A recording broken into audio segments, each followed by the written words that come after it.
Hi! ಇವತ್ತು ನಾನು ಕಾಯಿ ರಸ ಮಾಡೋದನ್ನ ಹೇಗೆ ಅಂತ ತೋರಿಸ್ತಾ ಇದ್ದೀನಿ. ಅದಕ್ಕೆ ನಾನು ಈ ತರ ಎಳೆದಾಗಿರುವಂತದ್ದೇ ನಾರ್ಮಲ್ ಆಗಿರುವಂತಹ ಕಾಯಿನ ತಗೊಂಡಿದ್ದೀನಿ. ಈ ತರ 4 ಪೀಸಸ್ ಆಗಿ ಮಾಡ್ಕೊಳ್ತಾ ಇದ್ದೀನಿ. 4 ಪೀಸ್ ಈ ತರ ಎಲ್ಲಾನು ಹೆಚ್ಚಿಟ್ಕೊಂಡಿದ್ದೀನಿ. ಈ ತರ ಇದನ್ನ ಒಂದು ಪಾತ್ರೆಗೆ ಹಾಕಿ ಸ್ವಲ್ಪ ನೀರನ್ನ ಹಾಕಿ ಹಾಗೇನೇನೆ ಇದಕ್ಕೆ 1 ಕಪ್ ಆಗುವಷ್ಟು ಬೆಲ್ಲನ ಹಾಕೊಳ್ತಾ ಇದ್ದೀನಿ. ಯಾಕಂದ್ರೆ ಕಾಯಿ ಹುಳಿ ಇರೋದ್ರಿಂದ ಸ್ವಲ್ಪ ಬೆಲ್ಲನ ಜಾಸ್ತಿ ಹಾಕೊಳ್ಬೇಕಾಗತ್ತೆ. ಬೆಲ್ಲನ ಹಾಕೊಂಡು ಇದನ್ನ ಚೆನ್ನಾಗಿ ಬೇಯಿಸ್ಕೊಳ್ತೀನಿ. ಇದು ಸ್ವಲ್ಪ ಎಳೆತಾಗಿರೋದ್ರಿಂದ ಬೇಗ ಬೆಂದ್ಬಿಡತ್ತೆ. ಒಂದು 5 ನಿಮಿಷ ಸಾಲಕು ಇದಕ್ಕೆ ಬೇಯೋದಿಕ್ಕೆ. ಒಂದ್ ಸ್ವಲ್ಪ ಉಪ್ಪನ್ನು ಕೂಡ ಇದಕ್ಕೆ ಹಾಕೊಳ್ತೀನಿ ನಾನು ಬೇಯಿಸ್ಕೊಳ್ಳೋದಿಕ್ಕೆ.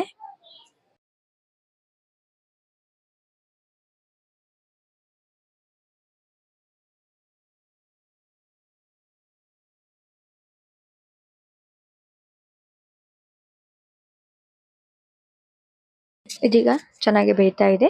ಇದಕ್ಕೆ ನಾನು ಗ್ಯಾಸ್ ಲೋ ಫ್ಲೇಮ್ ಅಲ್ಲಿ ಇಟ್ಕೊಳ್ತೀನಿ. ಅದಾದ ತನಕ ಈ ಕಡೆ ಮಸಾಲಕ್ಕೆ ನಾನು ಹೊರ್ಕೊಳ್ತೀನಿ. ಇದಕ್ಕೆ 1 ಸ್ಪೂನ್ ಆಗುವಷ್ಟು ಎಣ್ಣೆನ ಹಾಕೊಂಡಿದೀನಿ.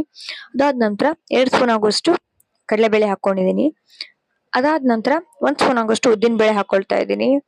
ಅದ್ರ ಜೊತೆಗೇನೆ ಒಂದು 1/4 ಸ್ಪೂನ್ ಆಗುವಷ್ಟು ಸಾಸಿವೆ ಹಾಕೊಂಡಿದೀನಿ. 1 ಸ್ಪೂನ್ ಆಗುವಷ್ಟು ಧನಿಯಾ ಹಾಕೊಳ್ತಾ ಇದ್ದೀನಿ.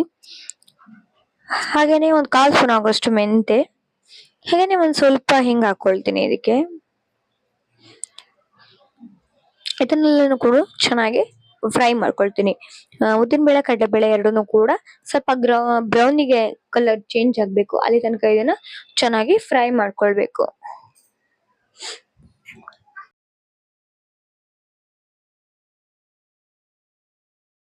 ಇದಕ್ಕೆ ಈಗ ನಾನು ಬ್ಯಾಡಗೆ ಮೆಣಸನ್ನ ಹಾಕೊಳ್ತಾ ಇದ್ದೀನಿ. ಬ್ಯಾಡಗೆ ಮೆಣಸನ್ನು ಕೂಡ ಹಾಕಿ ಸ್ವಲ್ಪ ಚೆನ್ನಾಗಿ ಫ್ರೈ ಮಾಡ್ಕೊಳ್ತೀನಿ. ಒಂದ್ 2 ರಿಂದ 3 ನಿಮಿಷ ಇದನ್ನ ಚೆನ್ನಾಗಿ ಫ್ರೈ ಮಾಡ್ಕೊಂಡು ಆದ ನಂತರ ಇದಕ್ಕೆ ನಾನು ಒಂದ್ ಸ್ವಲ್ಪ ಕರಿಬೇವಿನ ಎಲೆನೂ ಕೂಡ ಹಾಕೊಳ್ತೀನಿ. ನೀವು ಮೆಣಸಿನ ಬದಲಿಗೆ ಖಾರದ ಪುಡಿನೂ ಕೂಡ ಯೂಸ್ ಮಾಡಬಹುದು.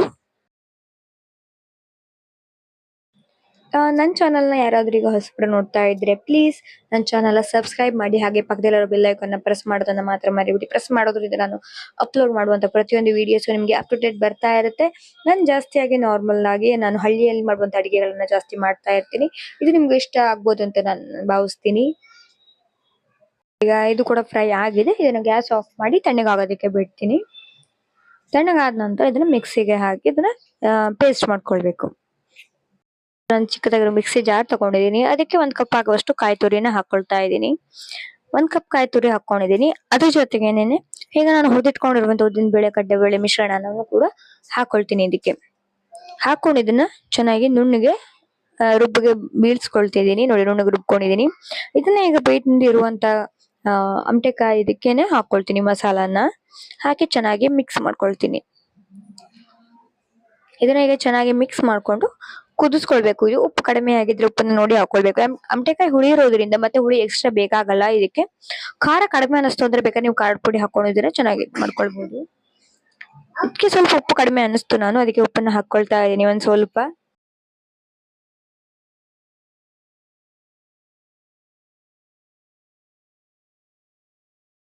ಇದೀಗ ಚೆನ್ನಾಗಿ ಕುದಿತಾ ಇದೆ.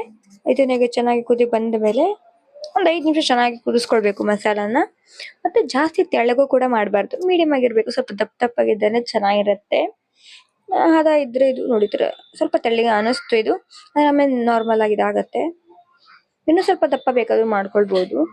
ಇದಕ್ಕೆ ಈಗ ನಾನು ಒಂದು ಒಗ್ಗರಣೆನ ಹಾಕೊಳ್ತಾ ಇದ್ದೀನಿ. ಅದಕ್ಕೆ ಚಿಕ್ಕ ಒಗ್ಗರಣೆ ಅದಕ್ಕೆ ಚಿಕ್ಕ ಒಂದು ಒಗ್ಗರಣೆ ಸೋಟಿಟ್ಕೊಂಡಿದ್ದೀನಿ. ಅದಕ್ಕೆ 1 ಸ್ಪೂನ್ ಆಗುವಷ್ಟು ಎಣ್ಣೆ ಹಾಕೊಂಡಿದ್ದೀನಿ.